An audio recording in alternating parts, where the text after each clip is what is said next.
and you know, we lift it off. So there you go, that's how easy that comes off. That's with our prototype at the moment, which is not soon prototype. We are actually going full steam ahead with this.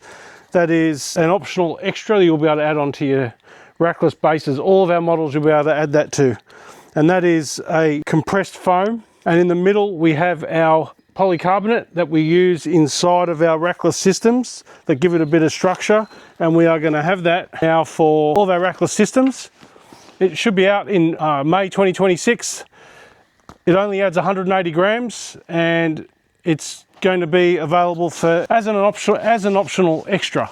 We have it for the adjustable bases as well. Like, it looks a bit rough there, that's the prototype, and our final version, that is 20 mil there. Our final version is only 10 mil.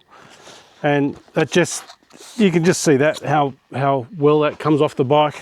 It's just, I'm holding that up with one hand, and these panniers are empty, but that is a very, very tough system.